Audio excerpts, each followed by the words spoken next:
आदाब, नमस्कार, सत श्री अकाल, अस्सलामु अलैकुम। मैं यावर हुसैन अजीम हस्तियाँ यूट्यूब चैनल पर आज फिर आ गया हूँ आप लोगों के सामने एक अजीम हस्ती से रूबरू कराने। जी हाँ, इस अजीम हस्ती को दुनिया भर के अंदर मिसाइल मैन के नाम से जाना जाता है। आप ठीक समझे, मैं कर रहा हूँ बात एपीजे अब्दुल कलाम आज़ाद के बारे में। एपीजे अब्दुल कलाम आज़ाद बहुत बड़े साइंसदान और एक सियासतदान भी थे। एपीजे अब्दुल कलाम आज़ाद की पैदाइश 15 अक्टूबर 1931 को तमिलनाडु के रामेश्वरम जिले के धनुषकोडी गांव में हुई और वहीं पले बढ़े। जब वो 5 साल के थे तो वहां पर उनको प्राइमरी स्कूल में दाखिला दिला दिया गया। एक वक्त जब वो अपनी क्लास में पढ़ रहे थे तो उनके उस्ताद उनको परिंदों के उड़ने के बारे में बता रहे थे।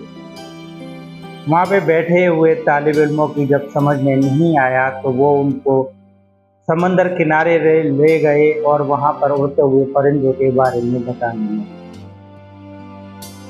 कलाम साहब ने उड़ते हुए परिंदों को देख करके ये फैसला किया कि वो आगे एरोटाइटैनिक साइंस में जाना चाहिए।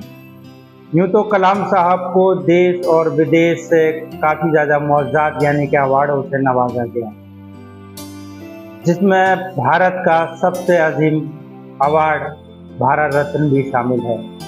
उन्हें भारत में पद्म भूषण, पद्म विभूषण जैसे वीर सावरकर पुरस्कार, अर्जुन पुरस्कार, इंदिरा गांधी पुरस्कार जैसे बहुत सारे अवार्डों से नवाजा गया। अलीगढ़ मुस्लिम यूनिवर्सिटी से भी उन्हें डायरेक्टर ऑफ साइंस जैसे अवार्डों से नवाजा गया। उन्हें पूरे दुनिया के अंदर बहुत सारे अवार्डों से नवाजा गया।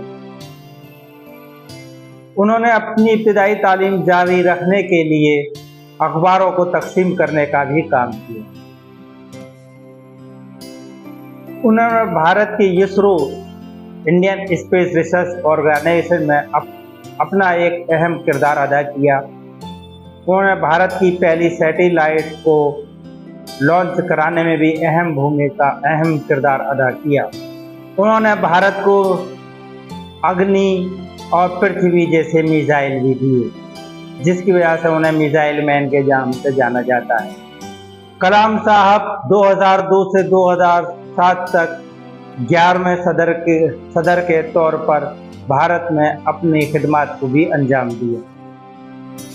वो उस वक्त की हुकूमत भारतीय जनता पार्टी और मुखालिफ पार्टी नेशनल कांग्रेस पार्टी दोनों की हिमायत से सदर बनी। उन्हें लगभग 70% वोट मिले।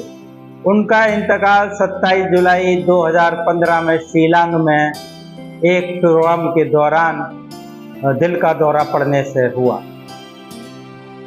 वो अब आखिरी वक्त में भी शिलांग में गए हुए थे और वहाँ स्टूडेंटों को लेक्चर दे रहे थे।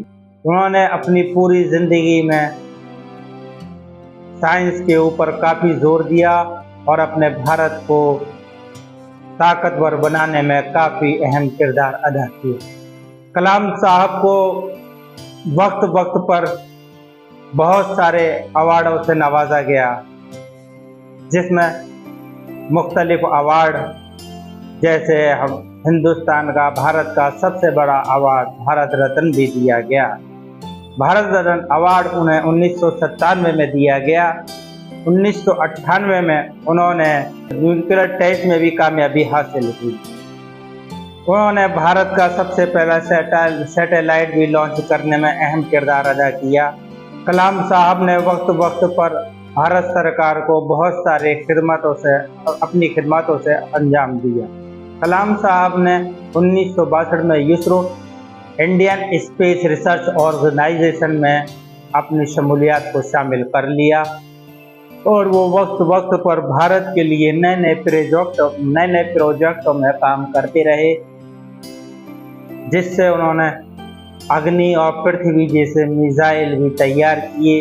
उनके वो पहले देसी मिसाइल थे और उसमें उन्होंने कामयाबी हासिल की, जिसमें उन्होंने अग्नि और पृथ्वी जैसे मिसाइल तैयार किए। वो पहले देसी मिसाइल थे, जिससे हमारे भारत को एक नई ताकत मिली, एक नया भारत बना, और उसी की वजह से उनको मिसाइल मैन के नाम से ही जाना जाता है।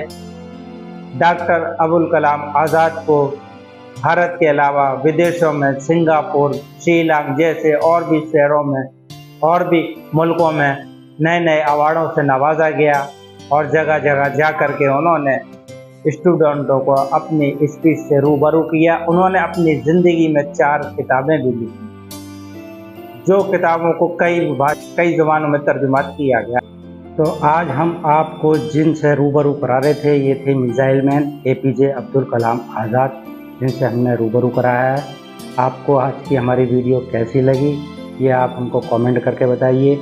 कमेंट करने से हमको एक नई ताकत मिलती है, जिससे हम और अच्छी वीडियो आपके लिए बना सकें। तो हमारे चैनल को सब्सक्राइब करिए, लाइक करिए, शेयर करिए और देखते रहिए अजीम हस्तियाँ यूट्यूब चैनल यावर हुसैन के साथ। अस्सलामु अलैकुम।